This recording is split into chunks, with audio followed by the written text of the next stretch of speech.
IPP Angkatan 2022 siap menjadi 4 sahabat orang lumpuh di Kasih Sampoang Utara.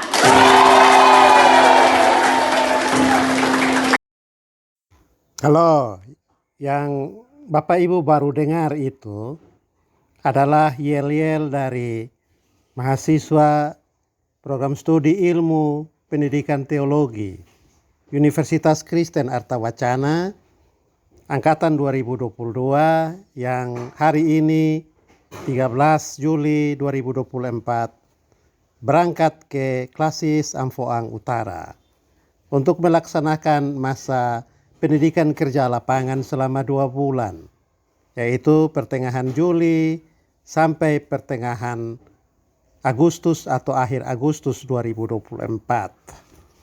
Tadi di kampus dalam ibadah pelepasan atau pengutusan, mahasiswa bersama-sama dengan para dosen berkumpul untuk melakukan refleksi yang bertolak dari Markus pasal 2 ayat 1 sampai 12, bercerita tentang Yesus menyembuhkan seorang lumpuh yang dibawa oleh 4 sahabatnya, diturunkan melalui hubungan rumah, dan karena itu si lumpuh mendapat kesembuhan. Tetapi karya kesembuhan itu dilawan atau dicela oleh kelompok-kelompok ahli Taurat dan orang Farisi yang menganggap tindakan penyembuhan dari Yesus itu sebagai sebuah bentuk penghujatan terhadap Allah. Karena penyembuhan yang Yesus berikan itu disampaikan dengan rumusan dosamu sudah diampuni. Mahasiswa melakukan refleksi terhadap Markus 2 ayat 1 sampai 12 itu dengan melakukan pendekatan naratif, hermeneutik naratif, sebagaimana yang telah mereka peroleh di kuliah dalam ruang kelas hermeneutik perjanjian baru yang diasuh oleh salah seorang dosen. Kalau Bapak Ibu tertarik untuk mendengarkan bagaimana hasil refleksi yang menarik itu, silahkan menyimak. Ada berapa tokoh dalam cerita ini yang kalian bisa temukan? Tokoh-tokohnya, pelaku-pelakunya. Satu, tentu Yesus. Yang kedua, orang lumpuh. Yang ketiga, berapa? 4 orang sahabatnya. Yang keempat, ahli-ahli Taurat. Yang kelima, orang banyak. Paling bisa. Ada Yesus, orang lumpuh dari titik perhatian. Lalu kemudian ada 4 sahabat. Juga ada ahli Taurat dan orang Farisi, serta orang banyak. Itu tokohnya. Dinamika atau alur cerita, itu plot. Plotnya apa kira-kira? Di mana peristiwanya, di mana ketegangannya, dan di mana solusinya. Peristiwanya adalah ketika Yesus ada di rumah di Kapernaum. Lalu dia mengajar di sini, orang banyak datang. Ketegangannya apa? Apa yang menjadi plot cerita mengarah pada ketegangan dalam cerita, dalam kisah, dalam kejadian? Ketegangannya ialah datang orang lumpuh yang tidak bisa menolong dirinya sendiri, tapi juga orang banyak tidak peduli dengan si lumpuh karena mereka lebih suka mendengar firman daripada memperhatikan sesama orang yang sedang dalam kesulitan. Kesulitan yang kedua yaitu ada 4 sahabat yang nekat atau bertindak ekstrim, naik ke atap membongkar rumah. Kesulitan yang ketiga yaitu ada imam-imam atau ahli Taurat yang mencemooh atau mencela, menista apa yang terjadi dalam plot itu. Itu ketegangan di dalam bacaan kita. Lalu yang terakhir itu solusi,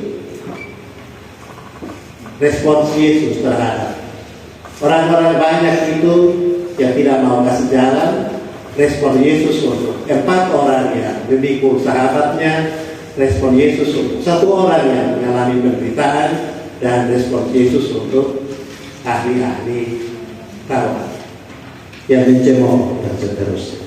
Oke, itu plot. Sudah dapat dia punya tokoh-tokoh. Sekarang kita pindah di situasi yang mau kita hubungkan, karena kita belajar bilang kita tidak hanya bisa memproduksi makna dari Alkitab, tapi kita juga mesti menggabungkan makna.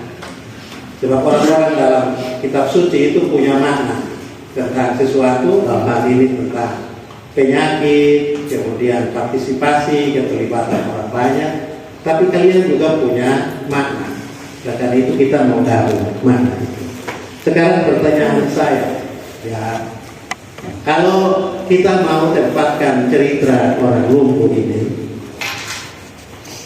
ya, dalam konteks kita, maka pertanyaan saya, kira-kira mahasiswa yang akan pergi praktek ini, itu mereka jadi apa? Orang lumpuh kah? 4 orang sahabat kah? Orang banyak kah?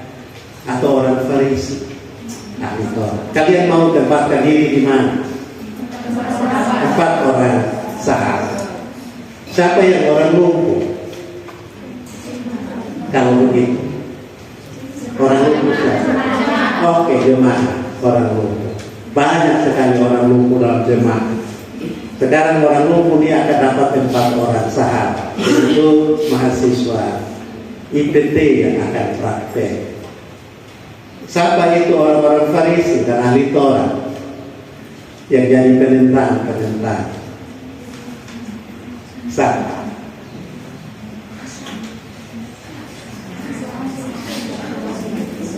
Pasti gak usah bilang jemaah.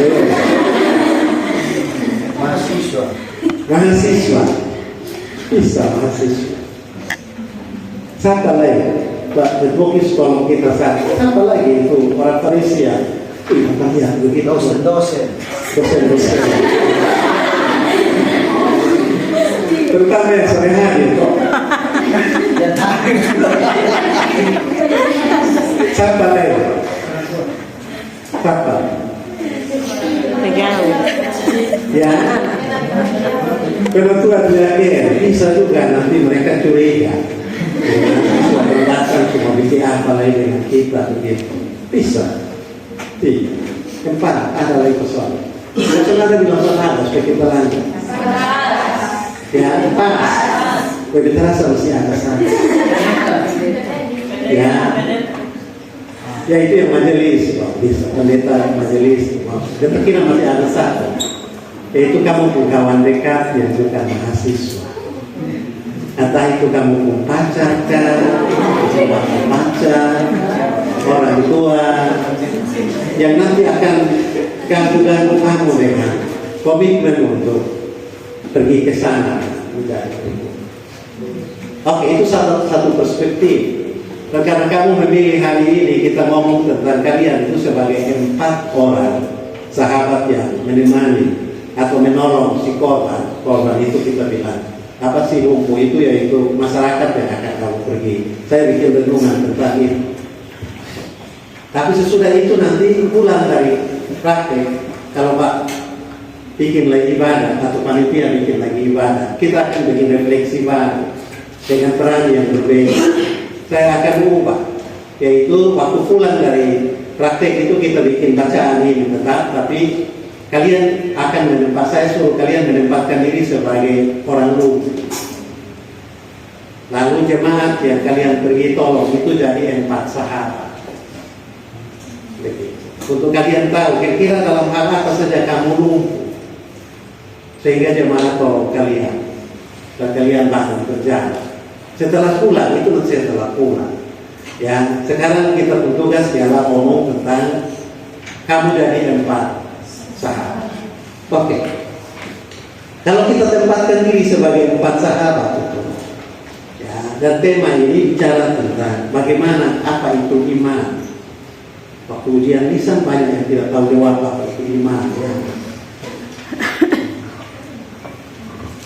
Iman itu tidak hanya dilihat atau didengar. Iman itu tidak hanya didengar.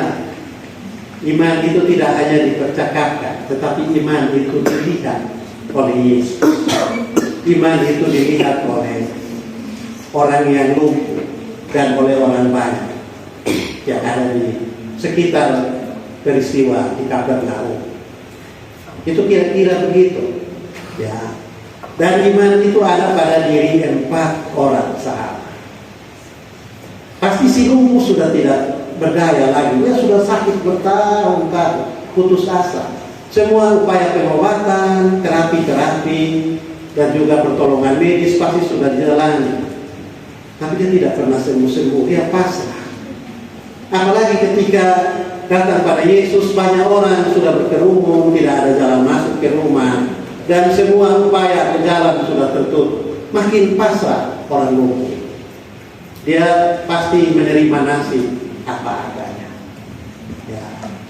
Kalian juga akan pergi ke jemaat dengan mengalami atau berjumpa dengan orang-orang yang sudah pasrah.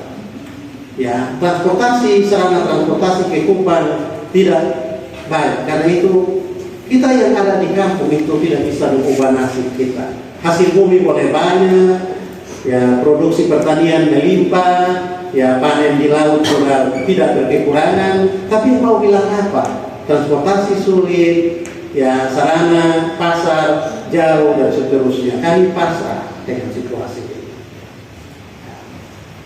Begitu juga di masyarakat kalian akan berjumpa dengan orang-orang lumpuh dalam bentuk stunting, anak-anak gizi buruk yang tidak bisa lagi keluar dari persoalan ekonomi. Karena itu hidup dalam perangkap kemiskinan, pasrah mereka.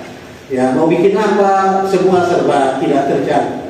Ya, banyak generasi muda di sana, orang-orang muda yang ingin berkuliah, tetapi karena penghasilan orang tua terbatas, akibat hasil pertanian tidak bisa dijual dengan baik. Jadi mereka menjalani masa muda itu dengan memberi diri masuk dalam berbagai-bagai tindakan-tindakan atau perbuatan-perbuatan yang anomali dalam masyarakat.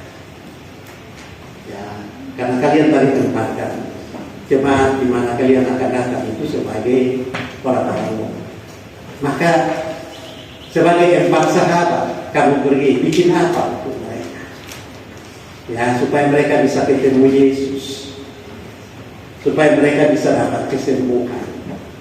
Ya, iman itu tidak hanya dipercakapkan, iman itu tidak hanya dibahas dalam diskusi-diskusi, iman itu tidak hanya dalam bentuk ungkapan verbal, haleluya, amin, dan seterusnya. Tapi iman dalam tindakan nyata. Kan itu persoalan pertanyaan saya ialah tindakan nyata apa yang kalian bikin. Dan tindakan nyata itu kadang-kadang berisiko, ya ekstrim. Karena 4 sahabat itu melakukan sesuatu yang bukan hanya berisiko bagi pemilik rumah, tapi juga berisiko bagi diri mereka sendiri. Karena sudah itu mereka harus mengeluarkan ongkos untuk memperbaiki atap yang rusak itu. Ya. Tapi mereka lakukan itu.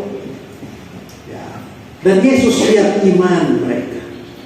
Ya, karena itu iman mereka yang 4 orang itu berdampak besar. Ya, yaitu sahabatnya yang sakit itu sembuh.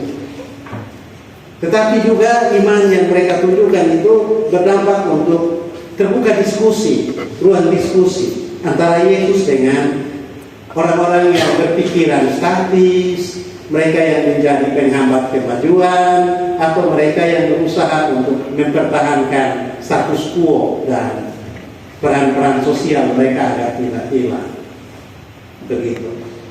4 sahabat itu memiliki iman yang kuat. Di kuliah kita sudah bilang iman itu bersangkut paut dengan 3 elemen. Elemen yang pertama notisia, yaitu pengetahuan, knowledge. Saya kira kalian sudah punya knowledge.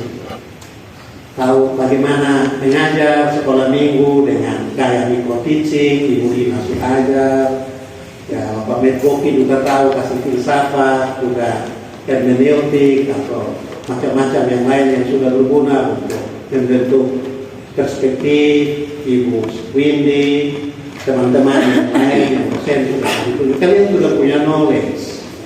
ya notisia, ya kecakapan untuk melihat berbagai-bagai peluang, tantangan, kelemahan, tetapi juga potensi-potensi. Itu sudah ada. Tinggal yang harus kalian kerjakan dalam iman itu dua aspek yang lain. Iman yang disebut sebagai asensus dan fidusia.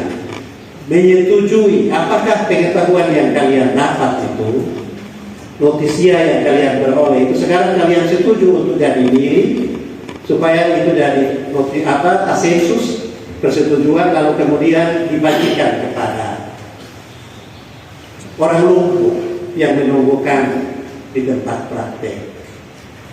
Dan karena itu kita lihat 4 orang sahabat itu, mereka tahu Yesus akan menolong sahabat mereka keluar dari gangguan kesehatan yang diderita bertahun-tahun. Itu knowledge mereka. Mereka tahu bahwa kalau orang sakit itu diketemukan dengan Yesus pasti akan ada kesembuhan.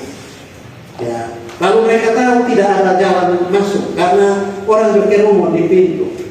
Ya. Tapi ada jalan masuk lain yang bisa dibuat asal mereka siap untuk setuju bahwa jalan masuk itu akan memberi kesembuhan pada sahabatnya, tapi juga jalan masuk itu membutuhkan pengorbanan untuk mereka lakukan. Dan karena itu mereka panjat atap rumah kalau mereka buka lotengnya, atapnya diturunkan pada Yesus. Mereka setuju dengan pengetahuan bahwa Yesus bisa menyembuhkan, dan karena itu mereka bawa sahabatnya untuk disembuhkan. Lalu kemudian mereka menyerahkan diri.